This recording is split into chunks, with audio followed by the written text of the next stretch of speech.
turning back.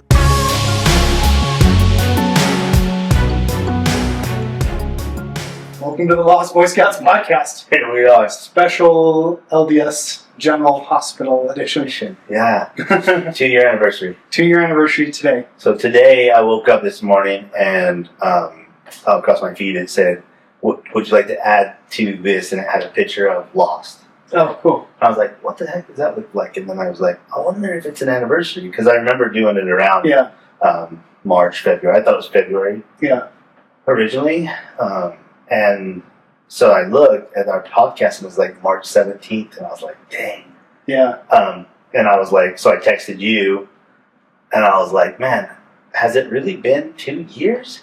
And you're like, it's felt longer, you know? Yeah. Because it has felt like it's been, and what a journey it's been. Okay, so let's give some context. So we're here. We are in LDS Hospital. We're in LDS General Hospital, yeah.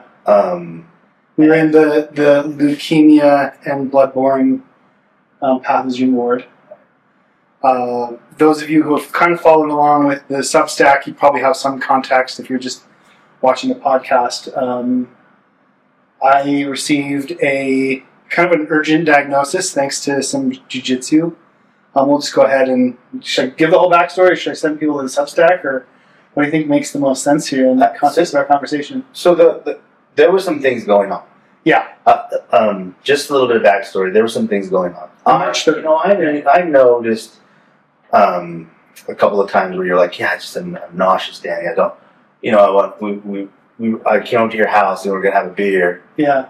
And you were like, I feel nauseous, like I'm not eating good, and I'm like, okay, is it emotions? Is it like just things that are going on that you're just in the moment, or is it what is it? You know?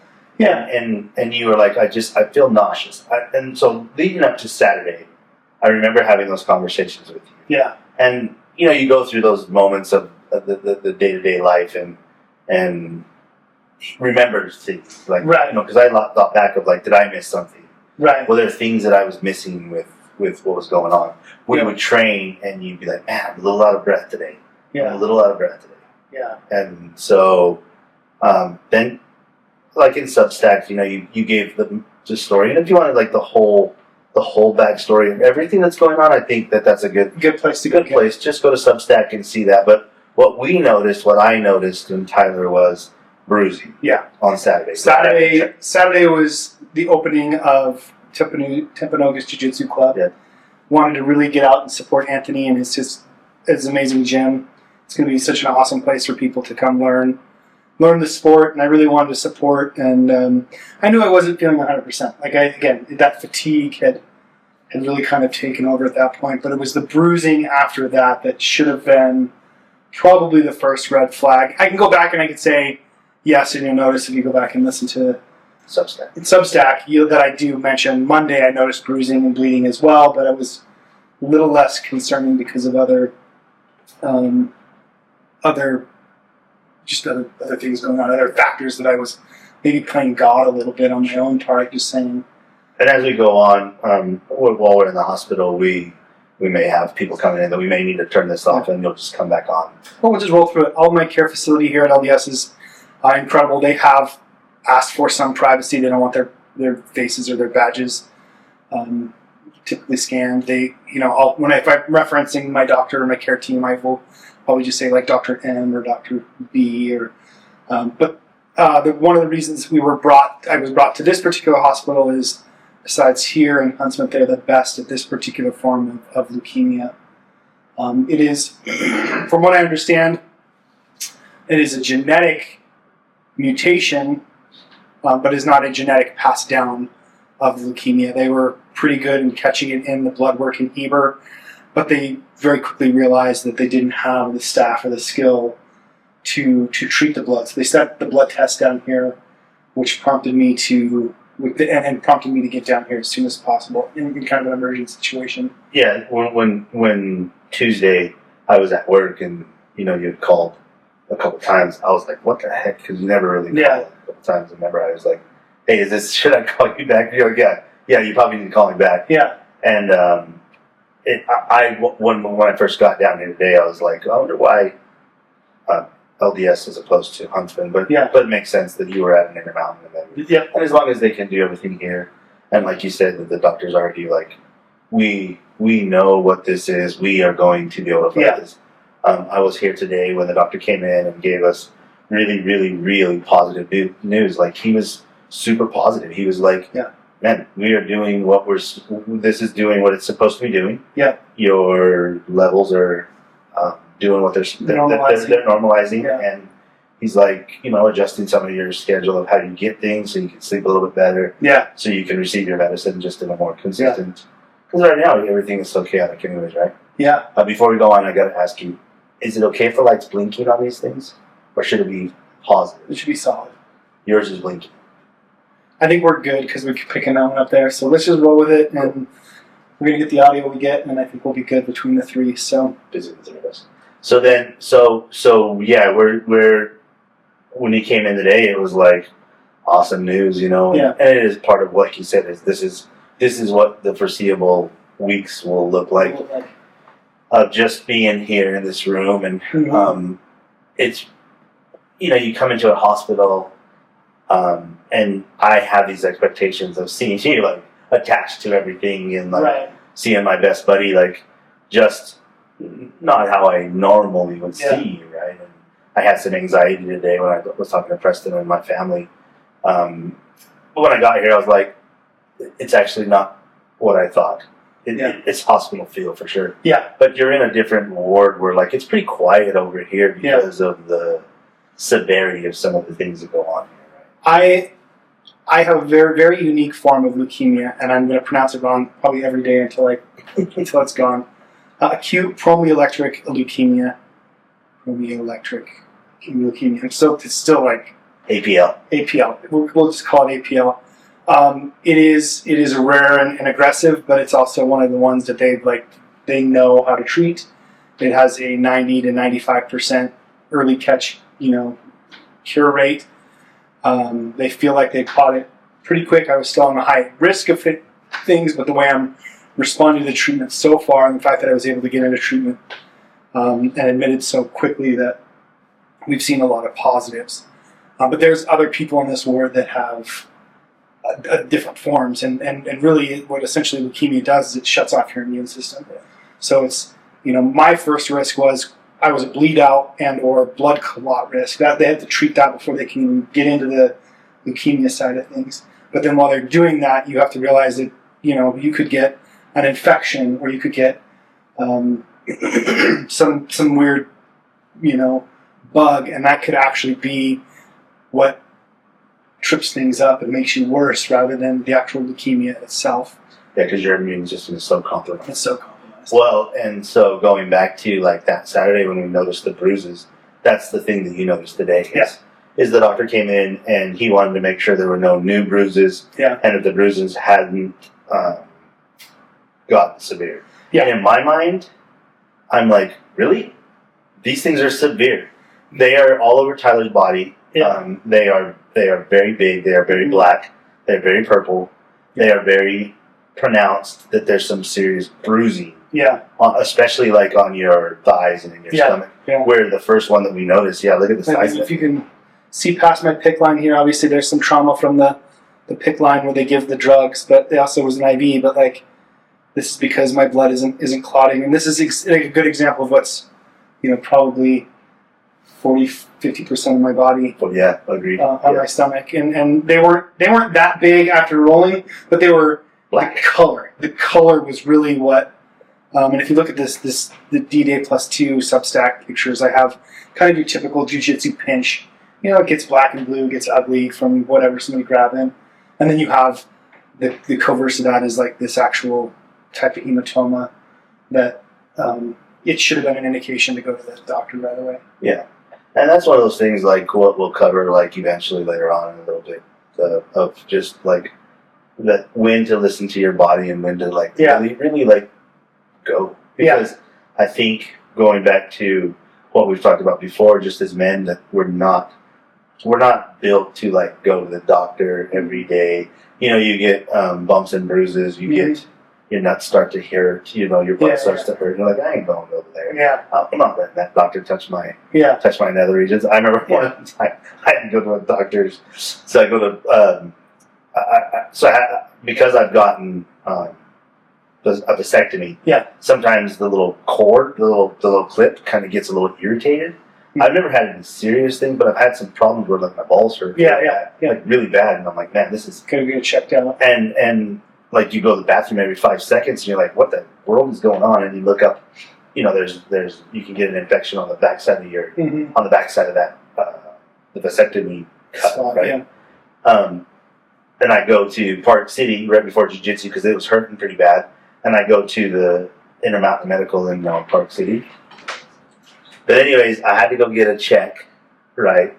And at first he's checking me just doing the regular old hernia check. Oh, yeah. Turn your head. Then he says, okay, I am going to have to stick my finger up there. And I'm telling you, Tyler, I looked at his hands and I said, you're not sticking those things. No way. Look at the size of your hands. Yeah. And he's like, what? And I was like, look at the size of your fingers, dude. You are not doing that to me. And it was so funny. Was it going in the front or in the back? In the back. In the back, okay. Oh, yeah. And he's like, well, we got to check to make sure it's not something more serious, like prostate or anything. Yeah. I'm like, look, dude. Can you find somebody with smaller fingers? Fingers. He thought that was the funniest thing. He thought it was funny, so he's laughing, and I'm like, bro, I am not laughing. That is not fun for me. Anyways, it turned out okay. It's really fast when I do things. Yeah. They check you really quick, and I tell that story a lot of thinking that is how sometimes you get with doing checkups, right? Yeah. Because some things you're just like, no, man, I didn't clean up down there today. Why shouldn't I? Right. And I've had that. The experience here is very vulnerable, right? And I've been blessed to be around some very compassionate caregivers who are very good at what they do, and even still, they're all fairly lovely ladies that I love to leave a sample for, and they want to check your poop and check your pee and. And prod things. And I think as men, we have a hard time just being vulnerable with that kind of stuff. I think if we're not vulnerable with our emotions, we're definitely not vulnerable with those type of things. We go back to how you always say you're driving around with your dad and your dad's not asking for directions, right? Yeah. He's just trying to figure out how to get there. And no, I got this. But if he would have just stopped and got directions, it's the same thing. When you have ailments, right? You're like. No, I think I can self-diagnose this. It's a cold, right? We'd be twice as far with our prostate cancer research if men were more honest about what they're going through. Yeah. No, it doesn't hurt. This is normal. Excuse me. Yeah. So I think the idea is to just always be aware of what's going on, right? Aware of your body. Like I said, the bruising. When Danielle seen it, she was like, "That is you need to get in, Tyler." And I think that at least triggered you to keep an eye on things. It was, and to be honest, then there was the bloody nose on Tuesday. I Monday I was obviously still fairly fatigued. Why bloody nose? Because when Preston sent me, Preston and I did the whole we're WebMD people. Yeah. We're gonna go Google this. Yeah. But it says. The bloody nose is that's a blood, because your blood's not clotting? Is that what? Yeah. For me, it was because my blood wasn't clotting. But, we live in a pretty arid climate, right? So bloody noses for me are not uncommon. But it was the fact that it wouldn't stop. All day it was just kind of a thick ooze. It would make me crust up for a little bit, but then, never. I mean, it bled. I got into the hospital Tuesday. I got here about 6 p.m. and it had been bleeding all day. And it still bled for the next 2 days while they're treating the blood to kind of clean up some of those levels to get it to coagulate and that kind of stuff. So, but it was luckily there was a coworker of mine, Amy, that it was like, you got to go or I'm calling the ambulance. And oh, really? Yeah, you're going. Wow. Because who knows, I probably would have gone home, because we're fixers. We stick a piece of toilet paper up in there and happened before. Yeah, make dinner and Move on about your life. Yeah. Because some of the things I was trying, they legitimately were helping, right? Somebody said, well, maybe you're anemic, eat a steak. Maybe you need an iron plum. Those things were helping, but like it wasn't until I got here and you see somebody like Dr. M who has seen these type of things all the time. She just lights up and she's like, let's go. This is what we're doing. We're not even waiting. I was so amazed because the transfer of information from Intermountain in Heber to Intermountain down here in Salt Lake, it felt very seamless, even though it wasn't I wasn't in the loop. The doctors were in such a loop that she knew exactly what the course of action was going to be. Did they know that you were on your way down? Yes. Did they get heads up that they're like, hey, this person is coming here, and this is what we think. Yeah. This is what's presenting, and then they're ready for you. They've got the red carpet out, and it's the lights on, and it's like, let's go. I wouldn't say that it was like a red carpet, but it was definitely. They gave me a room. They had a room number that I was supposed to. They said go to East floor, 8th floor East building, 816. Go check in at the nurses station. And I walk in, and it was like, oh, Tyler's here, and it was like, yes, everything kind of kicked off.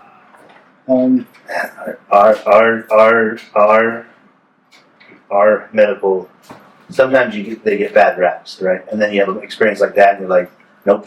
And that's good. It was very positive from the kickoff. Like the transfer of information and the way the nurses care, the way that they present treatment, the way they work with you, the way it's not like it's scary, right? I've never been in this type of situation before, but like these nurses that are here, they are very compassionate. They're aware of the situation. They're not just working on it with me, but they've years of experience in this kind of compassionate care, and they're adjusting things on the fly, and they listen. And I think that's the part of the vulnerability we've just got to be okay with. Like, I think I told the first 3 nurses I had, I'm going to go to the bathroom for you. 4 weeks, you won't see me poop. 4 weeks, I promise.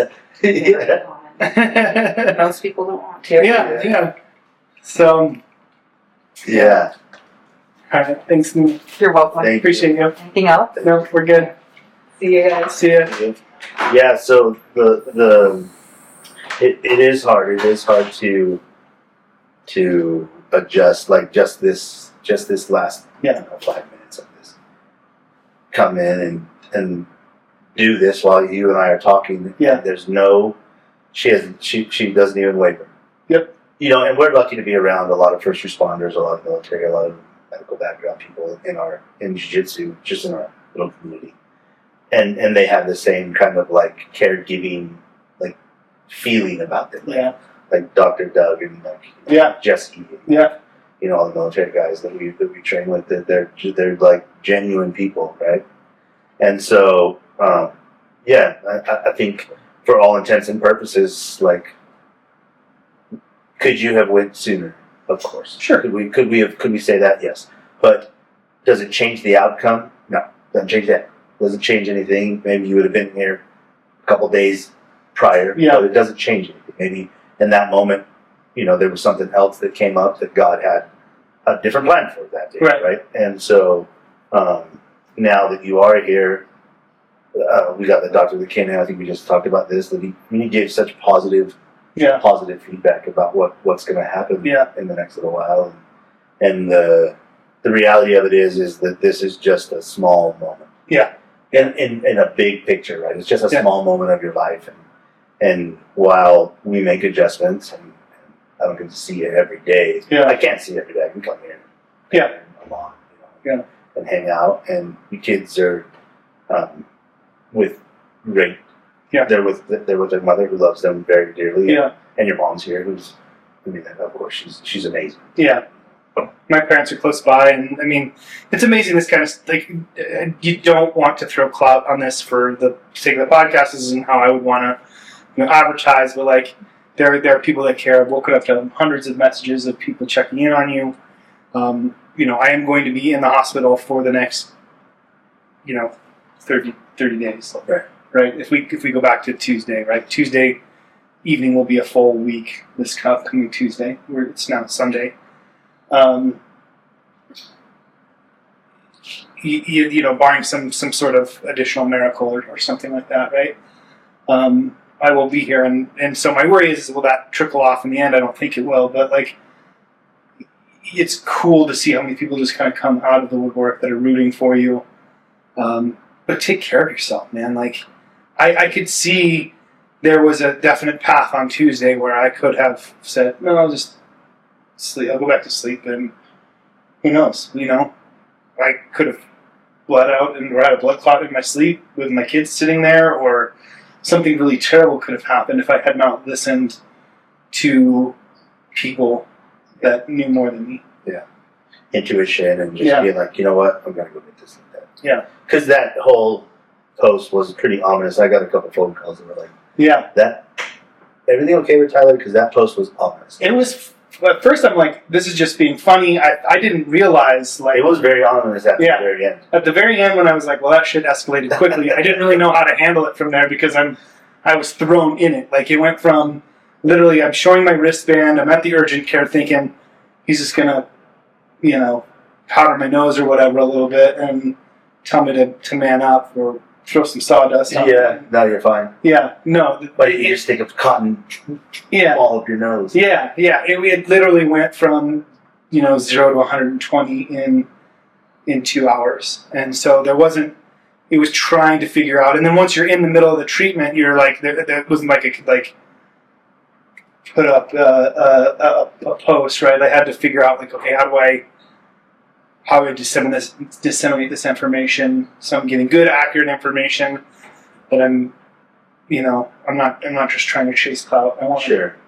And you're not like, you also don't leave like people hanging either. Like, it's really hard to have put. I mean, of course, like the first, like you said, the first post of like, let's see what's going on here.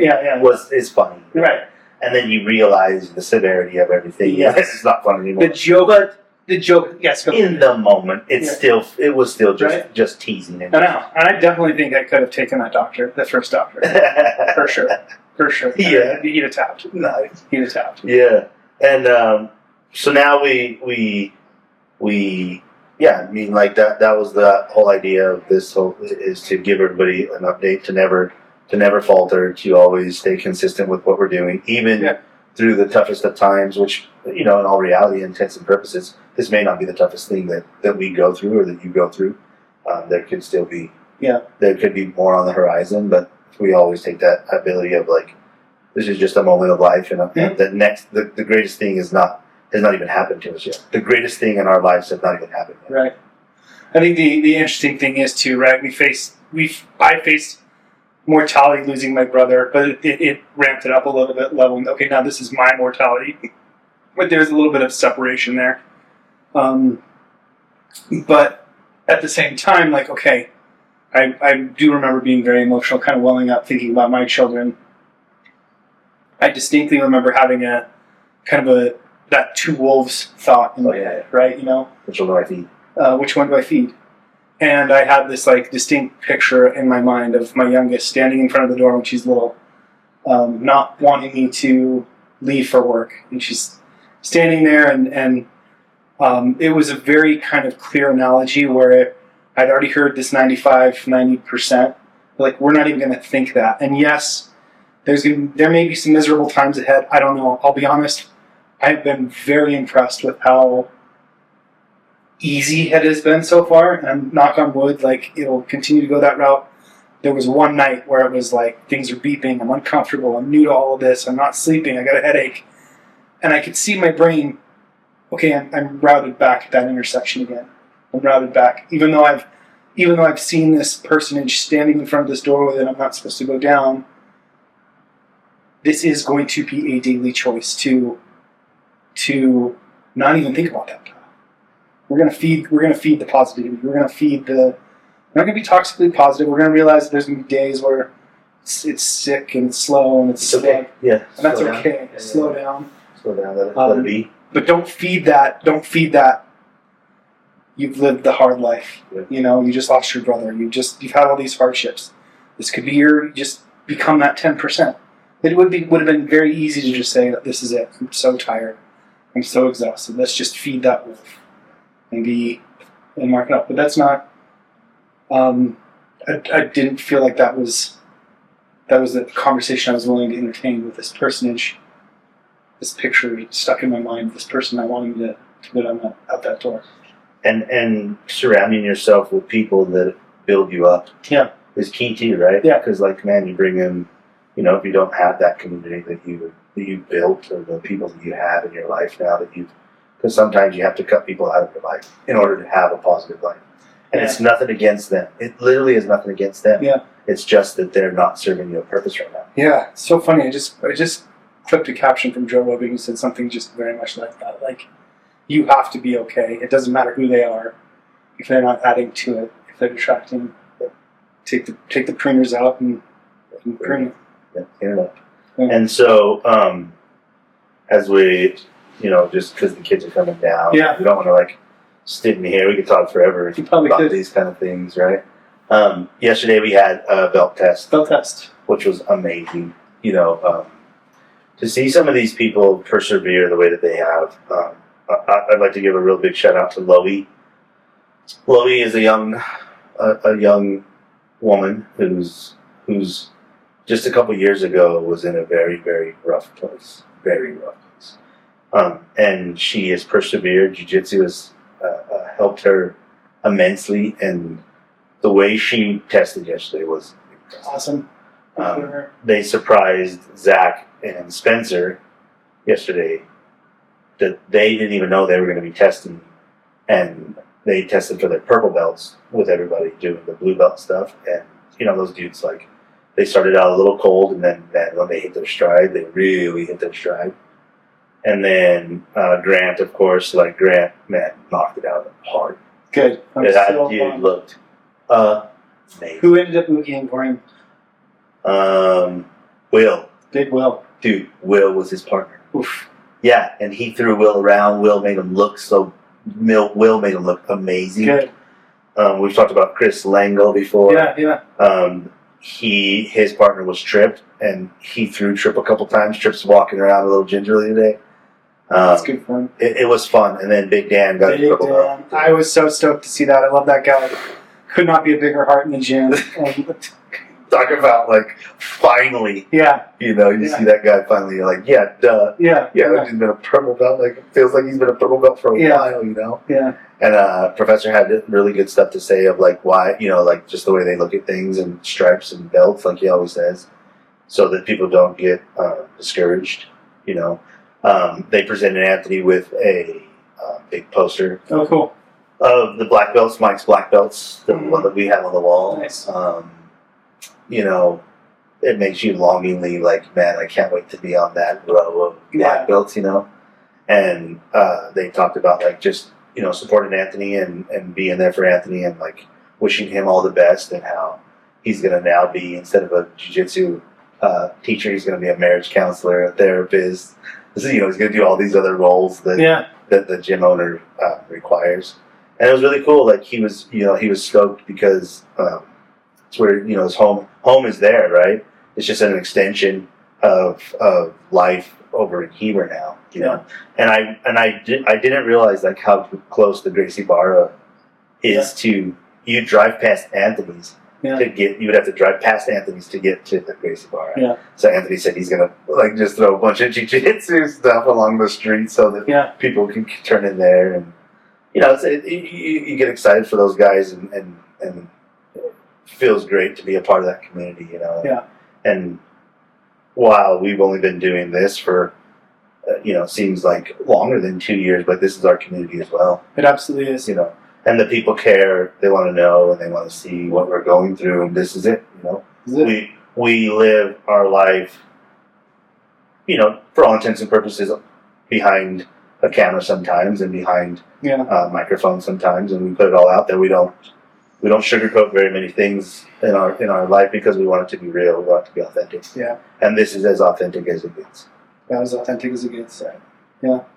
Now, if you'll come with me, we'll check my stool sample. Other big news, though, for you as well. Though, you ready? Maybe you want to make a just segue into that as well, because that's huge news for you as well. Yeah, I we've talked about, the Mountain Elite spa massage and the sanctuary over there, and Crystal Joy and her staff, and they extended an offer to me to start men's breath work and men's help to help men in that little sanctuary, to do that, and I did accept, and so now Mondays and Fridays at 8 a.m. starting tomorrow, which would be the 18th at 8 a.m.